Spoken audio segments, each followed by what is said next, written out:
1 year na nang na-upload ko tong video na to at may nag-comment. Sir, 1 year na tong video mo. Kamusta na tong material nyo? Newbie din ako sa pagbobonsai idol. Dami kong nakuhang tips sa'yo. Shoutout sa'yo sir at gawin natin ang video yan. Local bluebell mga kabonsai. Ito na yung result after 1 year pagkatapos natin itanim from materials. Kung mapapansin nyo, mahina to kung 1 year ang pagbabasehan. Pero sa nakikita nyo mga kabonsai, same path from pagkakatanim from materials. Hindi ko pa to napapaltan, hindi ko pa nare-repat. Hinayaan ko lang mag-wild at bihira ako mag-apply ng fertilizer.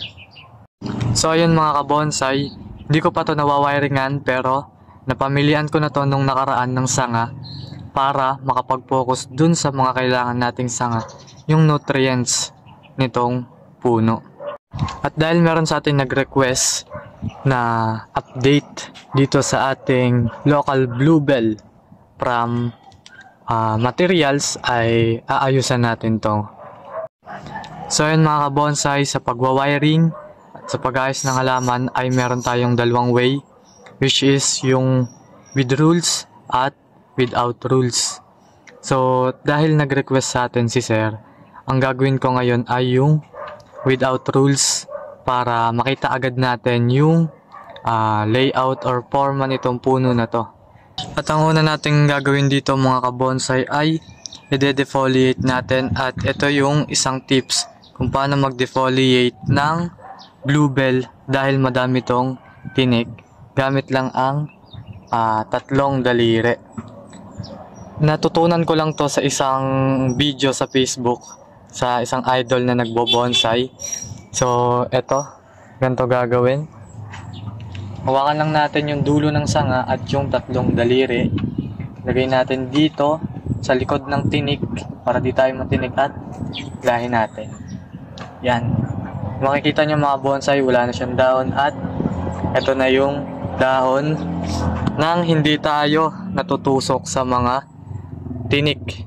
So ito mga kabonsai, tinanggalan ko na rin pala to ng mga tinik after natin matanggalan ng dahon para pag winayiringan natin hindi na tayo matusok. So bali hanggang dito lang yung dinefoliate ko sa may part na to. Yung sa dulo hindi ko na tinanggalan ng dahon kasi possible mamaya gugupitin din natin to. So ito na mga kabonsai, na defoliate na natin, natanggalan ng tinik.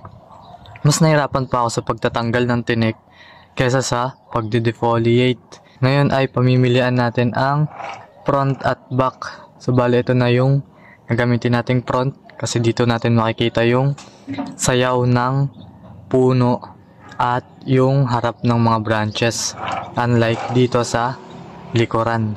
Yan. So ngayon magwa-wiring na tayo.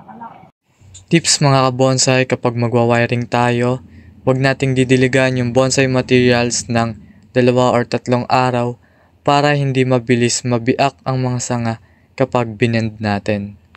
At sa mga magtatanong pala, ay ito pala ang dati nitong itsura nung materials pa lang. Ito pa lang yung maaayusan ko kasi yung isa ay nakatback ko at yung isa naman ay sa kasamaang palad ay hindi na nagtuloy sa pagbuhay. So ayun mga kabonsai, natapos na natin i-workshop tong local bluebell na ni-request. So hindi naman request, so may nag-request lang sa atin kung ano yung update. So ito na yung update sir, so maraming salamat sa comment mo. Dito sa nagkaroon tayo dito ng isang apex, dito apex din, at dito sa gitna. So bali yan yung naging forma ng bluebell natin, multiple trunk. Yan. Tapos meron din tayong back branch pang pasilip. Yan naman yung back view at front view. So ayun. So shoutout ulit sa iyo sir. Maraming salamat sa pag-comment at sana nagustuhan mo tong video na to. Syempre, huwag niyo kakalimutang mag-like, share, subscribe dito sa ating YouTube channel at i-like nyo na rin yung FB page natin. Yun lang. Thank you for watching.